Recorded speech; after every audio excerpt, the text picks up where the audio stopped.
Hi everyone, we are the BSIT 2D students from Davao del Norte State College. I am Almomento, and today we're going to discuss about Gnome Sort algorithm. So what is Gnome Sort? Gnome Sort is a simple comparison-based sorting algorithm. It's similar to insertion sort, but instead of shifting elements, it uses swap to move elements into the correct position. Think of it like a gnome organizing flower pots. If the gnome sees two out-of-order pots, it swaps them and steps back. If they're in the right order, it steps forward. It keeps doing this until all pots are sorted.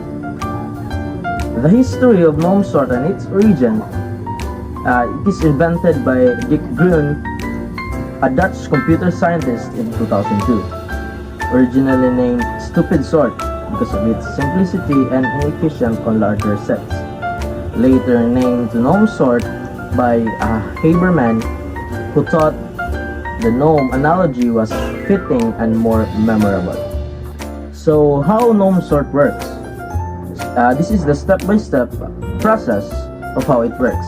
Let's say we have a list of numbers 5, 3, 4, and 2. Starts at index 1. Step 2, compare with the elements before it. If it's in order, go forward. If it's out of order, swap and move step back.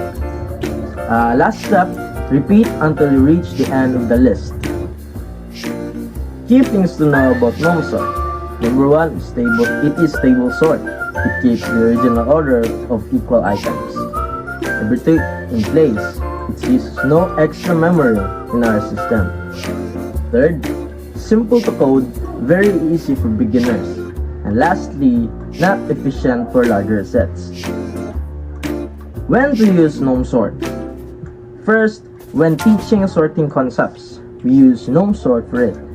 Second, for small or mostly sorted data sets.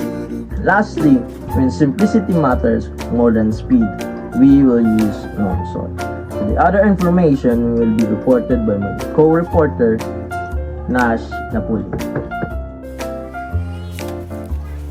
Thank you, Carl. Hello, everyone. Hello, sir. Additional information about Gnome Sort. Gnome Sort is also useful when you are trying to understand how algorithms use iterations and comparison to sort data. It doesn't need recursion or complex data structures, which makes it a great stepping stone for beginners before moving on to more advanced algorithms like quicksort and heap sort. Despite being inefficient on large datasets, it has educational value for understanding how swaps and comparison interact in sort. Gnome Sort is also stable and in place, which means it preserves the order of equal elements and doesn't use extra memory. To conclude, Gnome Sort may not be the fastest or most powerful sorting algorithm, but it is an excellent tool for learning and teaching. Its logic is easy to understand and the genome analogy makes it funny and memorable. While it's not suitable for large or complex applications, it offers clarity and understanding basic sorting mechanics. Gnome Sort provides that sometimes the simplest method are the best for learning. It's a great example of how algorithms can be both practical and educational. I'm Lomocso, so we are here to understand the assisting the Gnome Sort algorithm and how Gnome Sort works. So Gnome Sort is a simple sorting algorithm that works by moving elements to their correct position. It's a list of one step at a time, similar to how garden Gnome Sort flower pots. The algorithm starts at the beginning of the list and compares the current element with the previous one. If the current element is in the right order, greater or equal to the previous, it moves forward to the next element.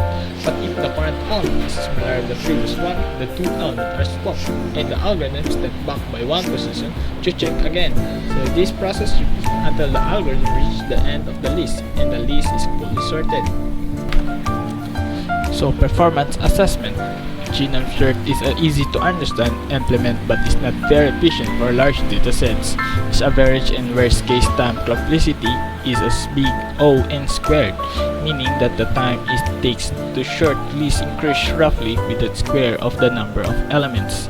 This is happened because the algorithm moves move backward and swap multiple times, especially if the list is reverse order. In the best case, if the list already sorted, the genome sort runs in big O(n) time because it shorted move forward without swapping, compared to move more efficient algorithm like quick sort or merge sort, which runs O(n) log n times genome is short, generally slower and less practical for big data. Broader context in data structure in algorithms.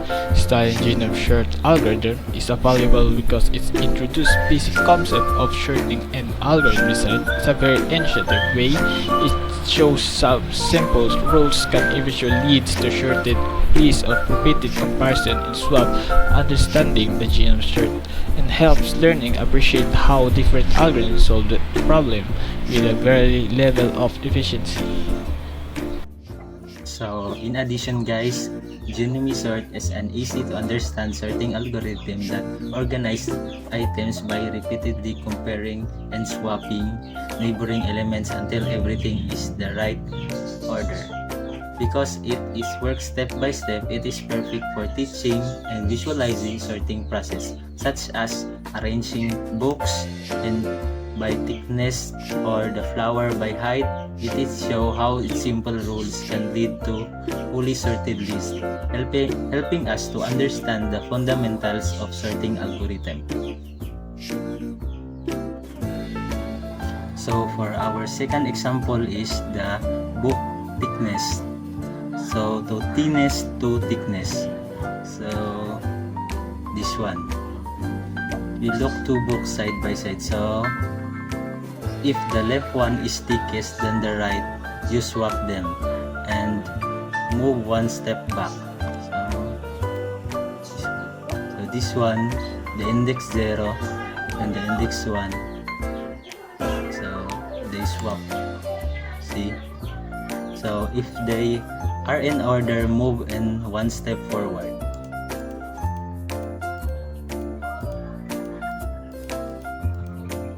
Until it finally sorts. Okay. So over time, this results in sorted row of books, the real world metaphor to how Gnome Sort algorithm works.